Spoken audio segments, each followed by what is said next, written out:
Capítulo 2. Ester é proclamada rainha.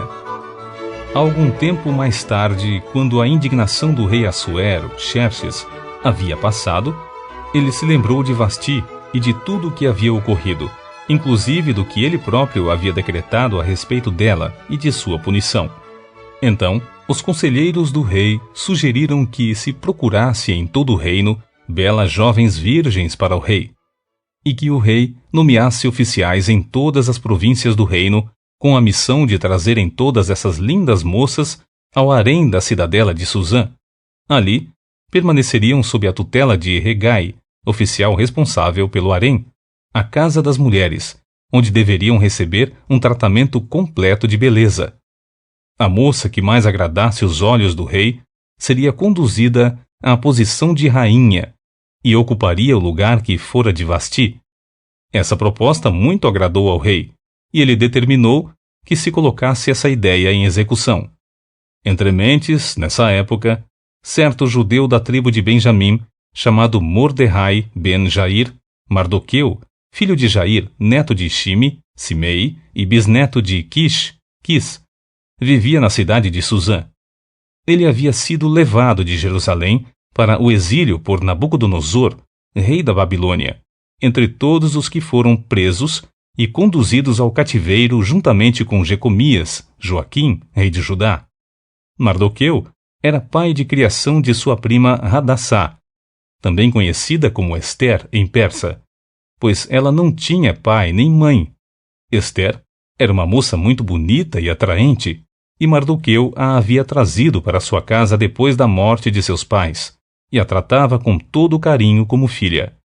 Assim que a ordem e o decreto do rei foram proclamados, muitas jovens virgens foram conduzidas para a cidade de Suzã e confiadas a Hegai.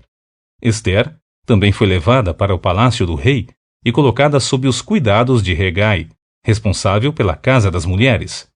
E Ester agradou sobremaneira aos olhos do rei, pelo que ele decidiu favorecê-la, e logo mandou que se lhe providenciasse um completo tratamento de beleza e alimentação especial, além de 7 moças escolhidas do palácio do rei, que passaram a servi-la. Então, Xerxes transferiu Ester com suas servas para o melhor aposento do harém.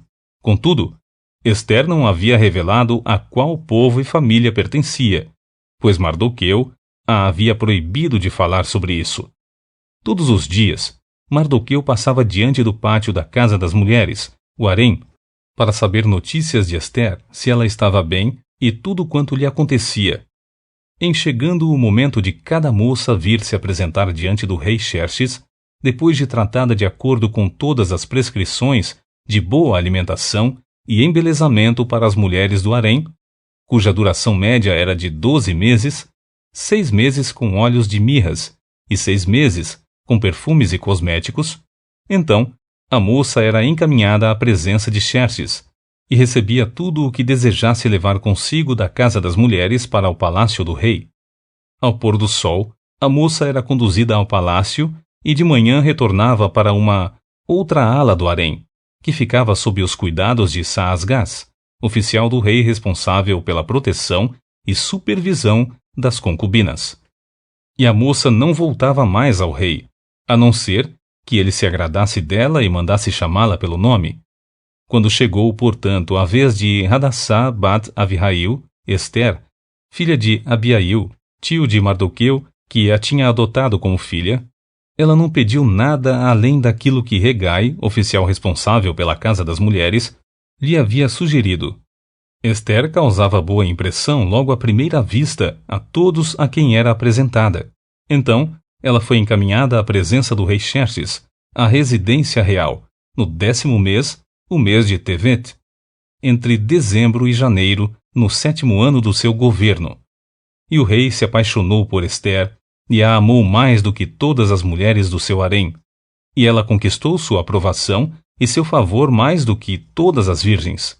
Por isso, ele decidiu colocar sobre a cabeça de Ester a coroa real da Pérsia, e a constituiu rainha em lugar de Vasti. Em seguida, o rei ofereceu um grande banquete a todos os seus príncipes e aos que o serviam, em homenagem a Ester.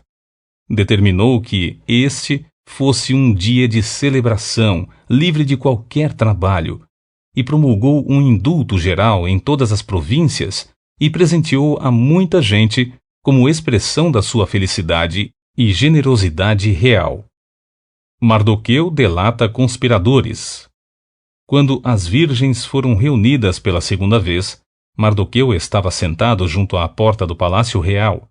Ester havia mantido segredo sobre sua origem, sua família e sua nação, em obediência ao pedido de Mardoqueu, pois continuava submissa às ordens dele, da mesma maneira como agia quando ainda estava sob sua tutela. Certo dia, quando Mardoqueu estava sentado junto à porta do palácio real, como de costume, Bigtã e Teres, 2 oficiais do rei que guardavam a entrada, estavam falando alto, indignados e tramavam uma maneira de tirar a vida do rei Xerxes. Ao tomar conhecimento de tal conspiração, Mardoqueu contou sobre o plano de assassinato dos oficiais à rainha Ester. E ela contou imediatamente tudo ao rei em nome de Mardoqueu. Depois de investigada a informação e apurada a verdade e as responsabilidades, os 2 conspiradores foram enviados à forca, onde também foram empalados.